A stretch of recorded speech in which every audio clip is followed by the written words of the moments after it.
fuck are you to tell me what to do? I don't give a damn if you say you disapprove. I'm gonna make my move, I'm gonna make it soon. And I'll do it cause it's what I wanna fucking do. Cause all these opinions and all these positions, they come in millions, they blocking your vision. But no, you can't listen, that shit is all fiction cause you hold the power. Hi there. In every moment of our lives, we have a choice. Yes, every little moment. We may not always realize this, but it is true. Everything in life is a choice. Yes, I can hear you argue. We don't always have control over a situation, so how can we have a choice? And what about the people with disease or people in war zones? Surely they didn't choose this for themselves or their families? Yes, all very true. No one deliberately chooses misery for themselves and their loved ones. But let us break it down. There are 3 types of situations in life. Situations where we have total control, situations where we have some control, and situations where we have absolutely no control. There is one thing that runs common in all these situations, no matter the situation and or level of control. In every situation, we have complete and total control of how we relate and respond to the situation. There is a simple yet beautiful concept popularized by Jack Canfield, the American author and motivational speaker. He famously says, "The situations and events alone do not determine the outcome. It is how we respond to events that determines the outcome. Event plus response equals outcome." How we respond to anything in life is our choice. Yes, the situation, the event, the circumstances may not be in our control, but our response is. It's always a choice and it's always up to us.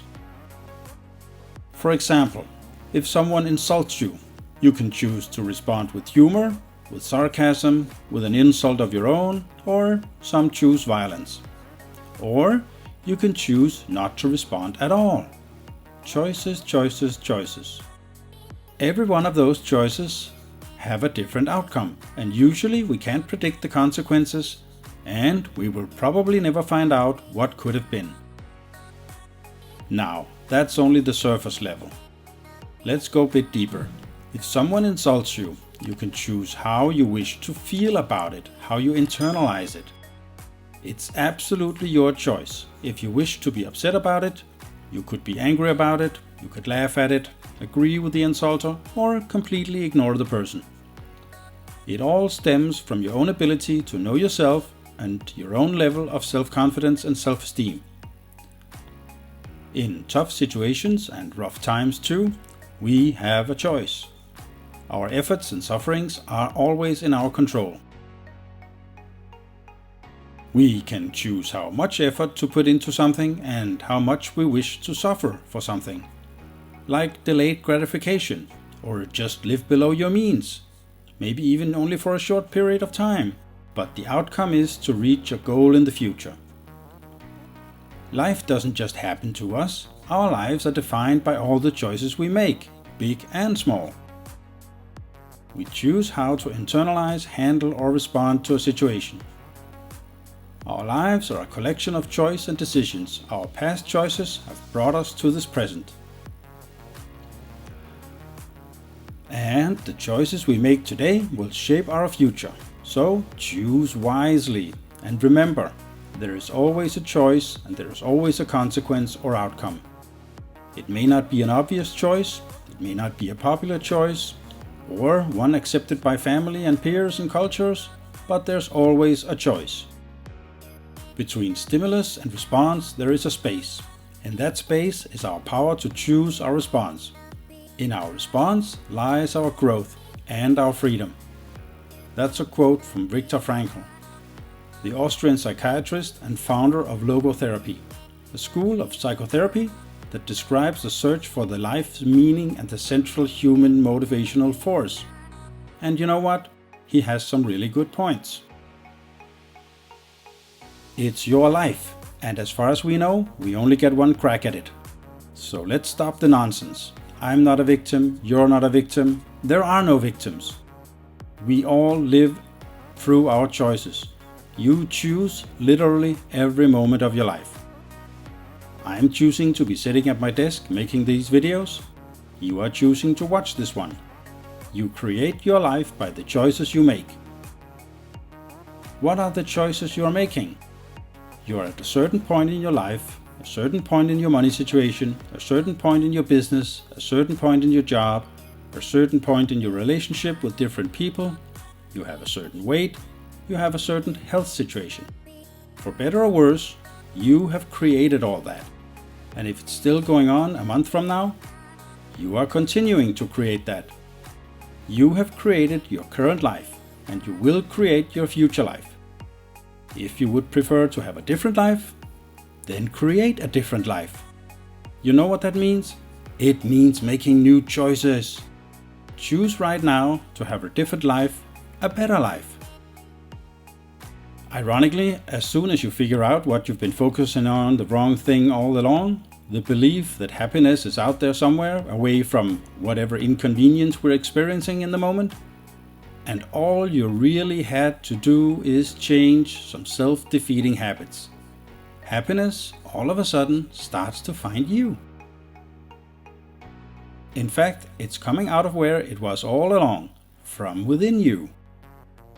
It's exactly the same in investing. As soon as you realize there's no quick and safe way to get rich, it's a constant grind, and the sooner you get to your goal, and believe me when I say, at some point you suddenly realize that it's really not hard, and it's really not complicated either. It's all about sacrifice and consistency. And suddenly the money flywheel gets going, and life gets a whole lot easier. I realized a long time ago that some of my most important choices would be hard and painful, but the results and the rewards would be worth every minute of the temporary pain. I had around 10 years when I was in my mid-20s, where I really just wanted to party with my friends and have fun. But in the back of my head, I knew that was only temporary happiness, and when that dopamine wore off, I had to find something else. So instead, I made the choice to save a lot, buy my first apartment, and party occasionally. But that sacrifice, a high savings rate, buying a small apartment, that would create the base for my wealth in later life. I spent at least 10 years where I was as frugal as can be. I lived on pasta, noodles, and oatmeal. I had 2 jobs, and I saved every penny I could. I later traded up for a bigger and better apartment, and now the foundation was already set. I sold that 4-bedroom apartment and bought a house. I made a lot of money on that deal, and when I sold the house, I had enough money to invest a lot. After this, I chose to invest at least 25% of my take-home pay, sometimes even 30%.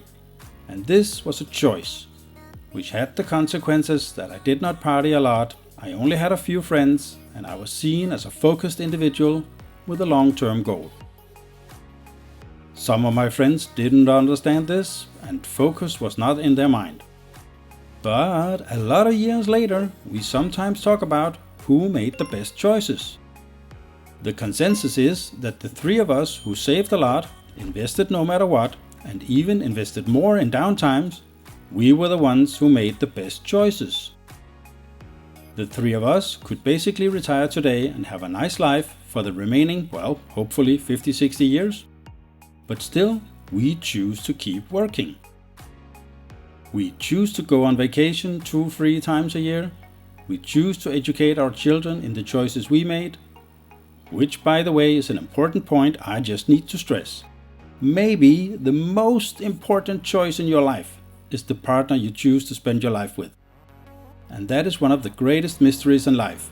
How we actually find each other? Hey, that's another video.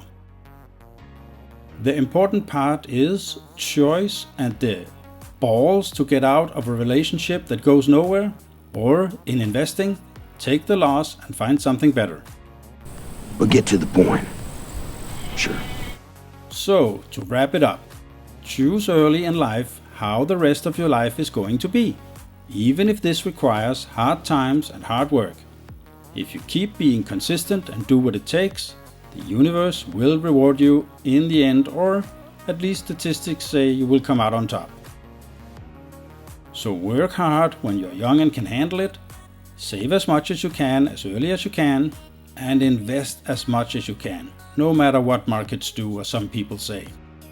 If you're in doubt, just use the simple Vanguard ETFs, don't get cute and start risky investments. If you manage to invest, let's say, $300 every month in your 20s, maybe stepping it up later on, you will end up with over $2 million when you retire. And trust me, that's not even a hard choice. My around 10 years with around $1,500 invested every month ended up with me having almost $400,000 in just 10 years. The hard choices are usually the ones that pay off the best.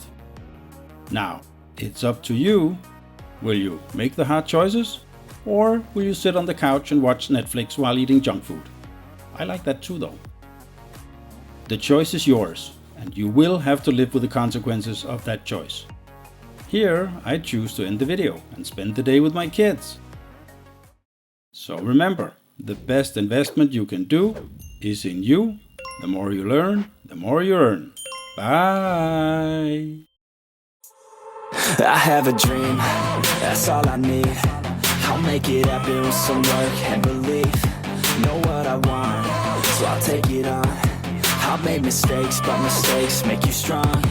Let's break it down for a minute. I want the crown, I'm gon' get it. You hear me loud, man, I'm winning. Yeah, Charlie Sheen will be grinning. These ladies know that I'm sinning, and this is just the beginning. I'm closing in the night inning. There ain't no point in resisting.